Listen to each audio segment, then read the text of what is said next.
Number hello friends, welcome to Niranjan கவிதைகள். சூப்பராக நம்ம இப்போ ஒரு சிம்பிளான முறையில் ஒரு வெண்டைக்காய் பொரியல் தான் பார்க்க போகிறோம். இப்போ ஆல்ரெடி எண்ணெய் ஊற்றி கடுகு போட்டேன். இப்போ இதில் தேவையான கொஞ்சம் கடலைப்பருப்பு போடுறேன். தாளிப்புக்கு தேவையான கடலைப்பருப்பு சேர்க்குறேன். இந்த கடலைப்பருப்பு செவந்ததும்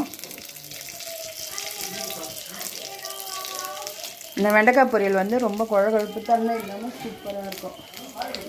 இந்த ஸ்டேஜில் கொஞ்சம் பொரியலுக்கு கொஞ்சம் பெருங்காயம் சேர்க்குறேன் லைட்டாக.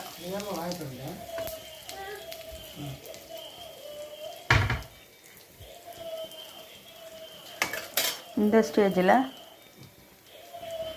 இடித்து வச்ச பூண்டு கொஞ்சம் வெங்காயம் சேர்த்துக்கிறேன்.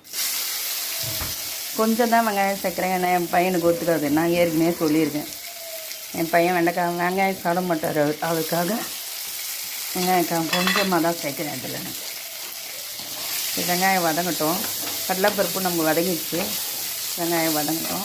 இதுலேயே நம்ம வெண்டைக்காயும் சேர்த்து அப்படியே சேர்த்து வதங்கிப்போம். வெங்காயம் லைட்டாக வதங்கினதும் இதில் வந்து கட் பண்ணி அரிஞ்சு வச்சுருக்க வெண்டைக்காய், கழுவி அரிஞ்சு வச்சுருக்க வெண்டைக்காயை சேர்த்துடும். வெண்டைக்காய் நல்லா வதங்கட்டும்.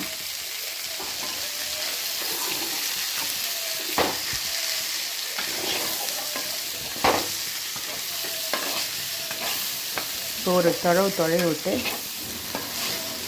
இதில் வந்து கொஞ்சம் மஞ்சத்தூள்,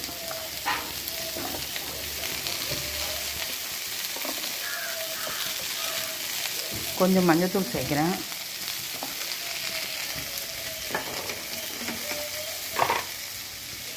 பாருங்க, வதக்கி வச்சு நம்ம மூடி வச்சு வதக்கிறப்ப இந்த மாதிரி வெண்டைக்காய் நல்லா வதங்கிடுச்சு. பாருங்கள், ஒன்றோட ஒன்று ஒட்டலை. இப்போ இந்த சமயத்தில் வந்து காரப்பொடி சேர்க்குறேன் 1/2 ஸ்பூன்.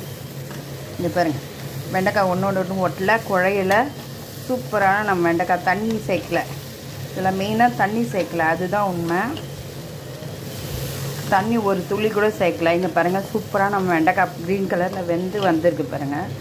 இப்போ இந்த காரப்பொடி சேர்த்துட்டு இந்த டைம்லேயே கொஞ்சம் நேரம் மூடி வேக விட்டு இறக்கிட்டோம்னா சூப்பரான நம்ம வெண்டைக்காய் பொரியல் ரெடி ஆகிடும். தண்ணி சேர்க்காமையே நம்ம வெண்டைக்காய் வந்து வதங்கிடும். எண்ணெயே நான் நிறைய சேர்க்கல. பாருங்கள், வெண்டைக்காய் பொரியல் செய்யணும்னா நிறைய எண்ணெய் தேவைப்படுவாங்க. நான் எண்ணெய் கூட 1 ஸ்பூன் தான் இதில் சேர்த்துருக்கேன். பாருங்கள், சூப்பராக நம்ம வெண்டைக்காய் பொரியல் தண்ணியை சேர்க்காமல் ரெடி ஆகிடுச்சு. பாருங்கள், சூப்பராக வெண்டைக்காய் வெந்து வந்திருக்கு. பாருங்கள், கலரோட வெண்டைக்காயோட கலரும் மாறல, எண்ணெயும் நம்ம நிறைய சேர்க்கல. இந்த முறையில் மூடி இந்த மாதிரி செஞ்சு பார்த்திங்கன்னா வெண்டைக்காய் பொரியல் சூப்பராக இருக்கும். ட்ரை பண்ணி பாருங்கள். சூப்பரான நம்ம வெண்டைக்காய் பொரியல் ரெடி ஆகிடுச்சு.